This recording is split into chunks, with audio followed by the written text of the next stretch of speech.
The boardroom fell silent. Evelyn Carter, CEO of Meridian Industries, was on her knees. Actual knees on the polished marble floor, her designer suit collecting dust, mascara-streaked tears tracking down her face as she looked up at the unassuming maintenance worker standing before her. "Please, don't make me do this," she whispered, her voice breaking. "You don't understand what's at stake." Marcus Wilson, a single father with calloused hands and tired eyes, held a simple manila folder. His expression wasn't triumphant or vengeful, just resolute. "I understand exactly what's at stake," he said quietly. "That's why I can't walk away." What happened next would change both their lives forever. If you're gripped by this story already, make sure you hit the like button and subscribe to our channel for more emotional journeys that reveal the unexpected heroes walking among us.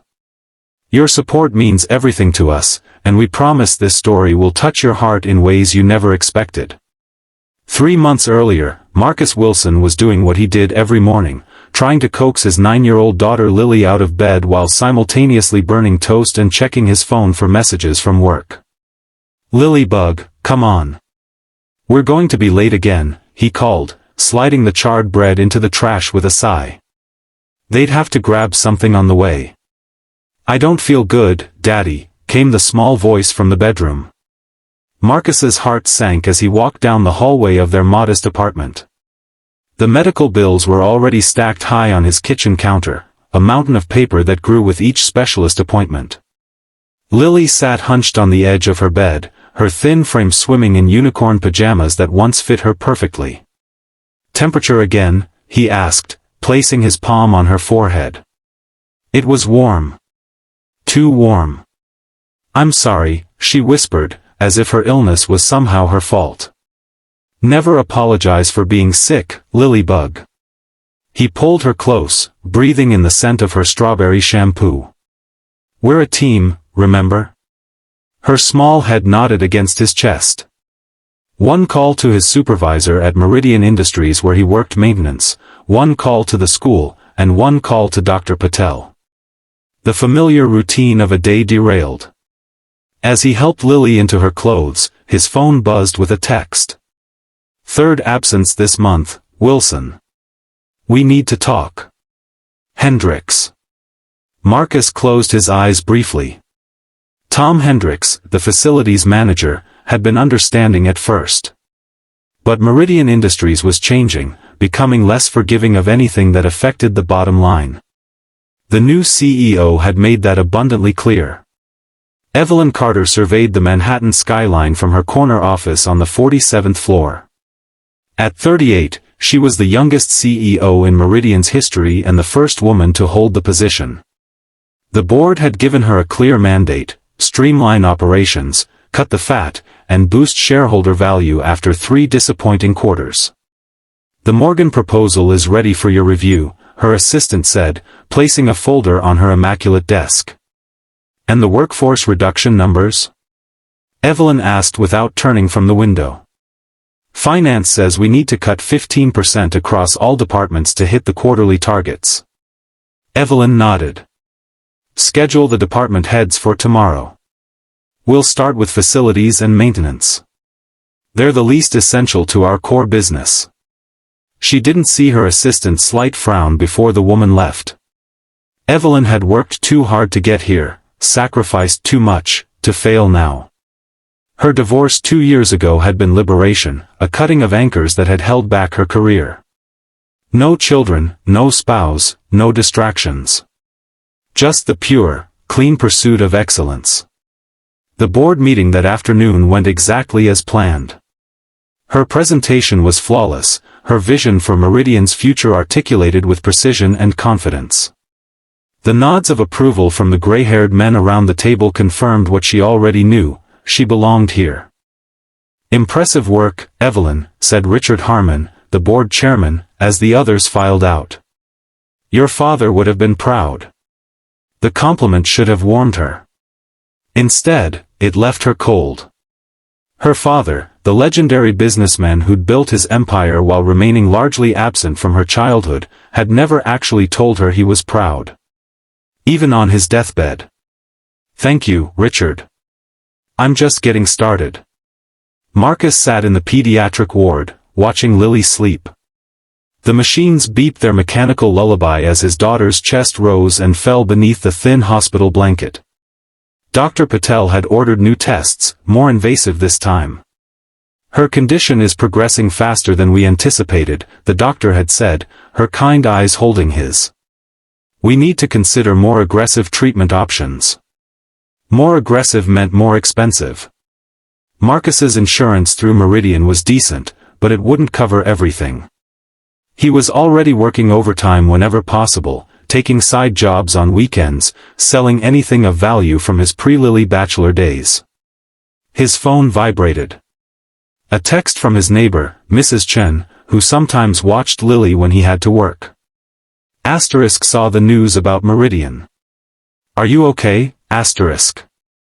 Marcus frowned, opening his browser. The headline hit him like a physical blow. Meridian Industries announces major restructuring, hundreds of positions to be eliminated. His stomach twisted. He couldn't lose this job. Not now. Not with Lily's new treatment on the horizon. A soft knock on the door frame made him look up. Tom Hendricks stood there, looking uncomfortable in the sterile hospital environment. Tom? What are you doing here? His supervisor shifted his weight. Thought I should tell you in person. The list came down from corporate today. Marcus felt the world tilt slightly. I'm on it. It wasn't a question. Tom nodded grimly. I fought for you, Marcus. I swear I did.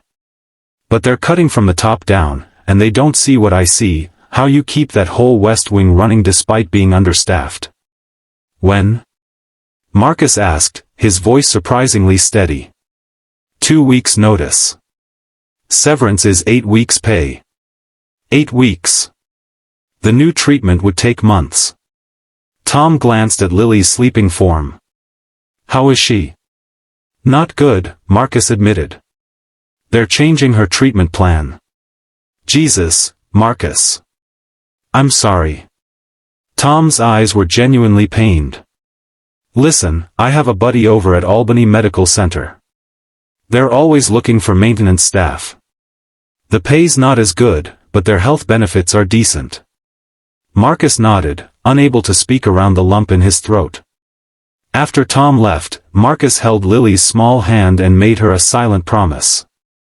Somehow, he would fix this. Somehow, he would make sure she got everything she needed. The next day, Marcus returned to work with new purpose. If these were his last 2 weeks at Meridian, he would use them well. He had maintenance access to nearly every floor of the building, including the executive levels. Perhaps there were other positions opening up. Perhaps he could speak to someone with real authority. As he fixed a faulty light fixture on the 47th floor, he overheard 2 executives talking as they walked past. Carter is ice cold. The board loves it. Ruthless, you mean? Did you see the memo about the healthcare plan changes? Right when people are losing their jobs. It's business. Nothing personal. Marcus's hands stilled. Healthcare plan changes? He quickly finished the repair and made his way to the maintenance office, where he found the company-wide memo that had been distributed that morning. Buried in corporate jargon was the announcement that Meridian was switching insurance providers to cut costs. The transition period meant that certain ongoing treatments would need reapproval. Treatments like Lily's. His hands shook as he read the details. Even if he managed to keep his job somehow, Lily's treatment could be denied or delayed during the transition. The timing couldn't be worse. That afternoon, as he was fixing a leaking pipe in the executive bathroom, the door swung open. Evelyn Carter walked in, phone pressed to her ear. I don't care about the optics, Jason. The numbers speak for themselves. We're cutting 15% of workforce and reducing benefits overhead by 20%. The shareholders will be thrilled. She stopped short when she saw Marcus, giving him a brief nod of acknowledgement before continuing her conversation in a slightly lower voice. Marcus kept his head down, but his ears caught every word. The insurance transition is already in motion. Yes, there will be some disruption for employees with ongoing medical issues, but that's why we've structured the severance packages as we have. It's not our problem if they can't maintain continuity of care. Not our problem. The words echoed in Marcus's head as he methodically finished the repair, gathered his tools, and left without a word. That night, as he sat beside Lily's hospital bed helping her with her homework, an idea began to form. A desperate, dangerous idea. Evelyn's morning routine was a marvel of efficiency. 60 minutes of yoga and meditation, 20 minutes for breakfast and coffee, 15 minutes to review overnight emails, 30 minutes in the car reviewing the day's agenda while her driver navigated Manhattan traffic. Today, a board presentation on the successful implementation of the first phase of cuts. The numbers were even better than projected. She had exceeded expectations, as always. "Good morning, Ms. Carter," her assistant said as Evelyn strode through the executive suite. "Your 9 a.m. was pushed to 10, and these need your signature." She handed Evelyn a stack of documents. "Thank you, Claire." Evelyn took the papers to her office, closing the door behind her. She had barely settled at her desk when she noticed something out of place, a small, plain envelope with her name handwritten on the front. Curious, she opened it. Inside was a single sheet of paper with a message composed of letters cut from magazines, like an old-fashioned ransom note. Asterisk, I know what you're doing to save money. I know who it's hurting. Meet me at 8 p.m. tonight in the parking garage, level B3, if you don't want everyone else to know too, asterisk. Evelyn's first instinct was to laugh. Was this some kind of joke? Her second was irritation. Who would dare? Her third was a tiny flicker of unease. What exactly did the writer think they knew? She pressed the intercom. "Claire, did you see who left this envelope on my desk?" "No, Ms. Carter. It wasn't there when I left last night." Evelyn frowned, examining the envelope more carefully. No fingerprints visible, no distinctive markings. Just her name in block capitals. "Get security to pull the footage from the cameras in this office overnight," she instructed. 2 hours later, security reported that there had been a brief power fluctuation at 3:17 a.m. that had caused a gap in the footage. When the cameras came back online, the envelope was on her desk. Whoever had left it knew exactly what they were doing. Throughout the day, Evelyn found herself distracted by the note. What could someone possibly know that would be damaging enough to attempt blackmail? The restructuring was perfectly legal, the insurance changes standard practice during cost-cutting measures. There was nothing to hide.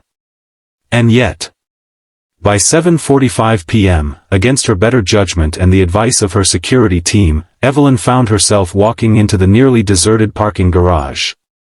Level B3 was reserved for maintenance vehicles and storage. The lighting was dimmer here, the concrete walls dripping with condensation from ancient pipes. "Hello?" she called out, her voice echoing in the cavernous space. "I'm here as requested." A figure stepped out from behind a concrete pillar. It took her a moment to recognize him, the maintenance worker she'd seen fixing the executive bathroom. He was holding a manila folder. "You?" Evelyn said, more surprised than frightened. "You're behind this childish threat?" "My name is Marcus Wilson," he said quietly. "I work in maintenance. For 2 more days, at least." "Mr. Wilson, I don't know what you think you're doing, but corporate blackmail is a criminal offense. I'm willing to overlook this bizarre behavior if you leave now and forget whatever misguided plan you've concocted." Instead of looking intimidated, Marcus simply opened the folder and removed several pages. 2 months ago, Meridian's legal team was advised that the new insurance provider had a history of denying claims for certain pediatric autoimmune treatments. They advised you to delay the transition or create a special exception protocol for affected employees. Evelyn felt a chill. That memo had been confidential, seen by only her and 3 senior executives. You implemented the change anyway, Marcus continued, and specifically directed HR not to notify affected employees until after the transition was complete. Where did you get this information? Evelyn demanded, her mind racing through the possibilities. A leak in legal? Someone in HR? I have a daughter, Marcus said, ignoring her question. Lily. She's 9. She has a rare autoimmune condition that requires specialized treatment. Treatment our current insurance covers, but your new provider will likely deny. Understanding dawned. So this is personal. It's personal for the 73 Meridian employees with family members whose ongoing medical care will be disrupted or denied, Marcus replied. I did my homework, Ms. Carter. I found them all. I've spoken to them all. He handed her another document, a list of names, conditions, treatments, and potential impacts of the insurance change. The projected medical costs under the new plan were highlighted in angry red. What exactly do you want, Mr. Wilson? Evelyn asked, her voice controlled despite the growing knot in her stomach. I want you to delay the insurance transition until adequate provisions are made for these families. And I want you to review the layoff list and reconsider cutting positions held by primary caregivers of chronically ill dependents. Evelyn almost laughed. You want me to restructure a multi-billion-dollar corporation's entire efficiency initiative based on your personal circumstances? Based on basic human decency, he corrected. And if you refuse, these documents, and several others detailing how Meridian knowingly violated its fiduciary duty to employees, go to every major news outlet tomorrow morning. Now Evelyn did laugh, but it was cold. You're bluffing. Those documents are meaningless without context, and no reputable news source would run with stolen internal memos. You're probably right, Marcus conceded. But they might be interested in the recording of your conversation with the CFO where you specifically discussed how to time the transition to minimize the company's financial responsibility for ongoing treatments. Evelyn went very still.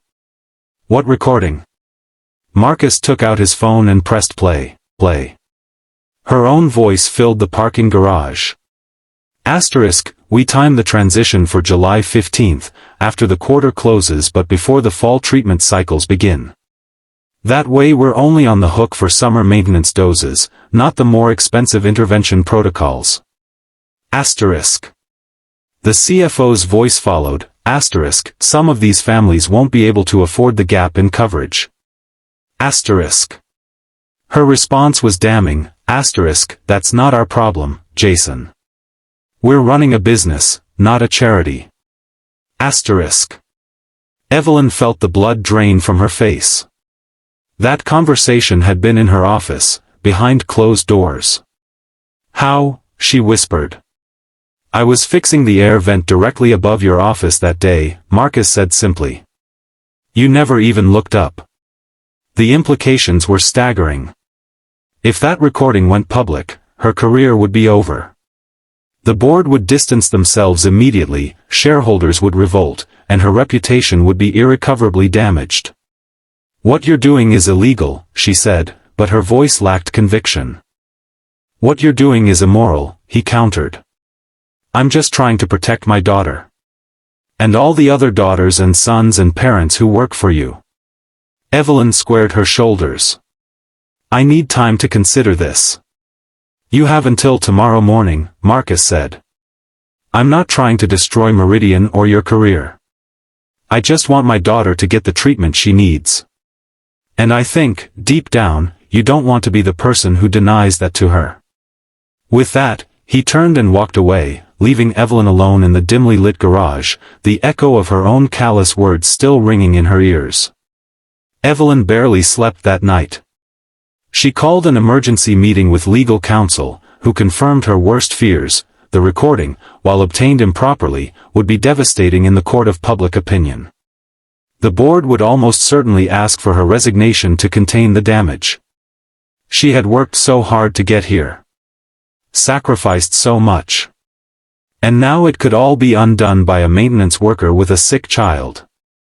At 4 a.m., she found herself doing something she hadn't done in years. She Googled pediatric autoimmune conditions and began reading about treatments, prognosis, and impacts on families.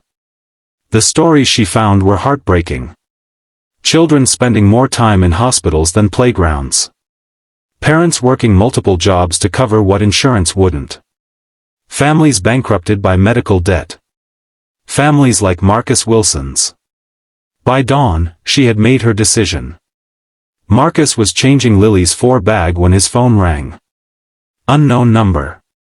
Mr. Wilson, this is Evelyn Carter. I'd like to meet with you this morning. My office, 8 a.m. Her voice gave nothing away. I'll be there, he said, looking at his sleeping daughter. Whatever happened next, he had tried his best for her. At precisely 8 a.m., Marcus stood outside Evelyn's office, still in his maintenance uniform. Claire, her assistant, gave him a curious look as she buzzed him in. Evelyn was standing by the window, her back to the door. Without turning, she said, "Close the door, please." When she finally faced him, Marcus was surprised to see that she looked as though she hadn't slept. The immaculate CEO showed cracks in her armor, a wrinkled blouse, hair not quite perfectly styled, dark circles under her eyes. "I've reviewed your materials," she began, gesturing to the folder on her desk. "And I've spent the night considering my options." "And?" Marcus asked, his heart racing. "And I've concluded that you've put me in an impossible position, Mr. Wilson." "My daughter is in an impossible position," he countered. "All I'm asking is for you to do the right thing." "The right thing," she repeated, as if testing the words. "Do you know what the board would say if I suddenly reversed course on initiatives I've spent months championing? They'd say I'm weak. Emotional. Too female to make the hard decisions business requires." "Maybe business shouldn't require hurting children," Marcus said quietly. Something flickered across Evelyn's face, a brief crack in her professional mask. She walked to her desk and pressed a button on her phone. "Claire, please have Richard Harmon come to my office immediately. And gather the executive team in the boardroom in 30 minutes. Marcus tensed.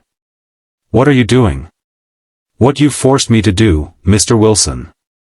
20 minutes later, Richard Harmon, chairman of the board, entered Evelyn's office with a concerned expression. "Evelyn? Your assistant said it was urgent." "It is," she replied, gesturing for him to sit. Marcus remained standing by the window, feeling increasingly like he'd miscalculated badly. "Richard, I need to inform you of a situation that has developed," Evelyn began.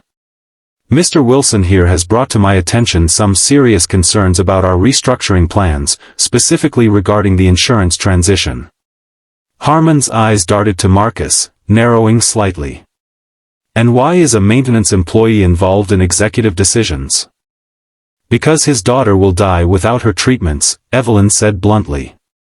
"Treatments our new insurance provider will likely deny."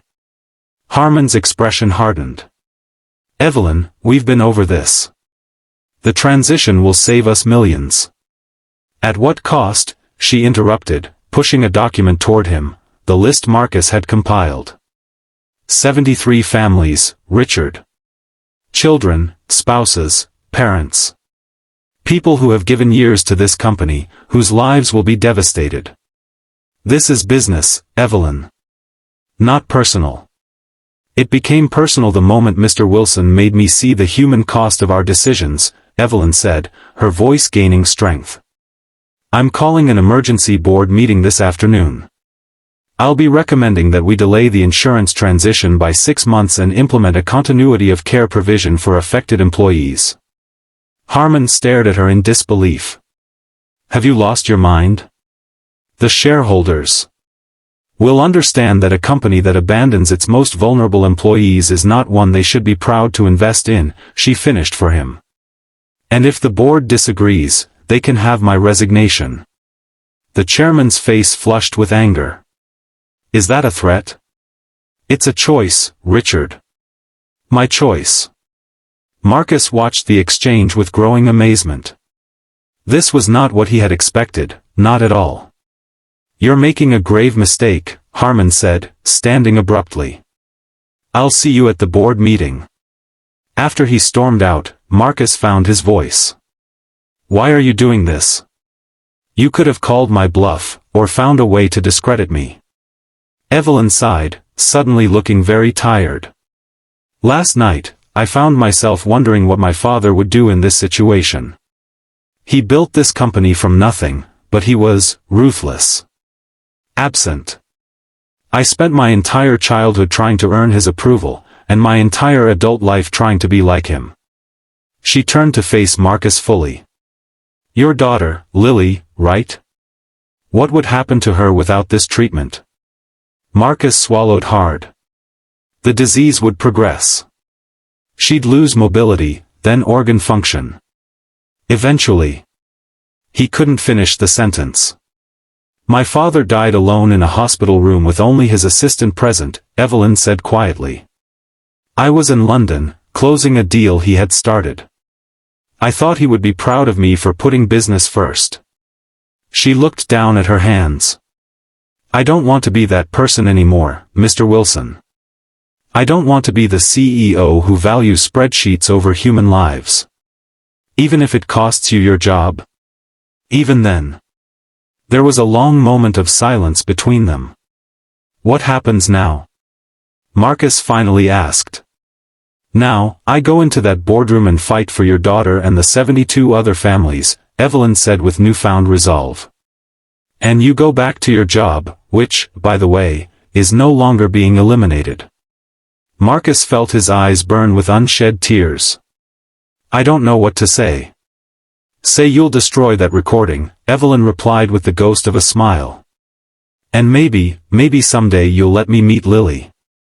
I'd like to know the girl who inadvertently changed the direction of Meridian Industries." The board meeting was as contentious as Evelyn had anticipated. Richard Harmon and his allies were furious, arguing that her proposal would destroy shareholder value and set a dangerous precedent. But Evelyn was prepared. She presented data showing the long-term benefits of employee loyalty, the public relations advantage of being seen as a company that cared for its workforce, and the minimal impact on the bottom line when spread over 2 fiscal years.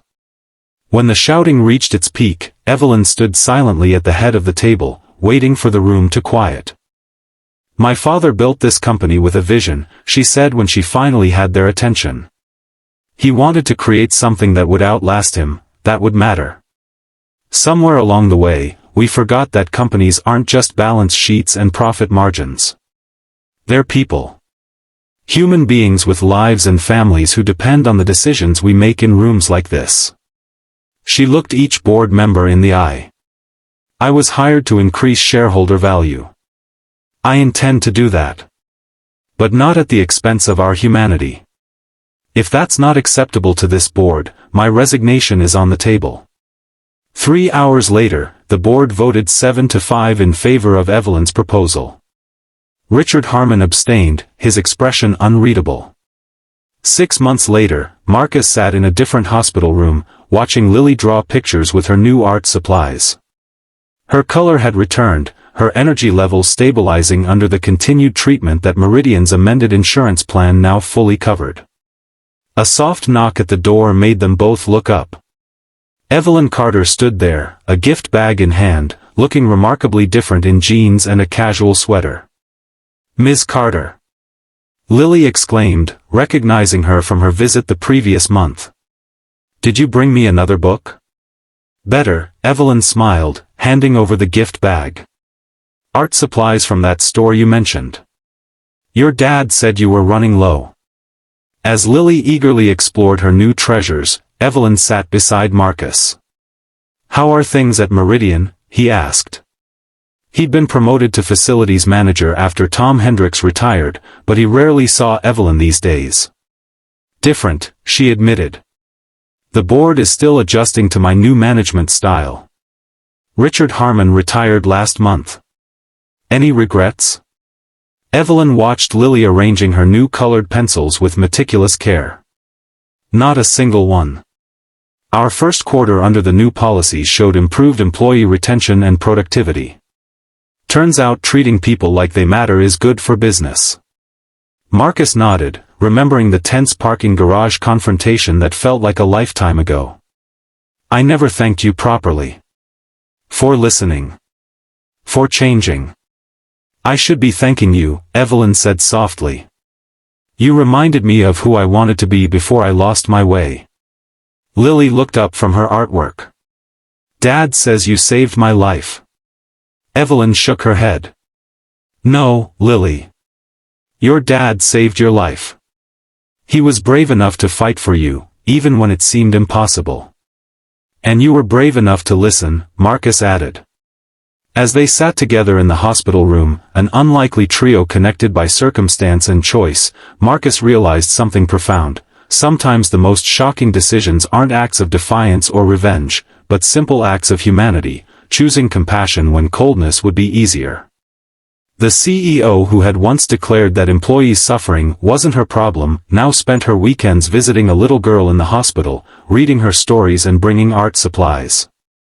And the maintenance worker who had been driven to desperate measures now led Meridian's newly formed Employee Advocacy Committee, ensuring that the company's most vulnerable workers always had a voice in the boardroom. Two people from different worlds, brought together by crisis, now united in purpose. If this story touched your heart, please hit the like button and subscribe to our channel. Sometimes the most powerful acts of courage aren't grand gestures, but the simple decision to see another person's humanity and respond with compassion. We all have the power to change someone's world, or even an entire company, if we're brave enough to stand for what's right. What would you have done in Marcus's or Evelyn's position? Share your thoughts in the comments below, and remember to join our community for more stories that remind us of our shared humanity.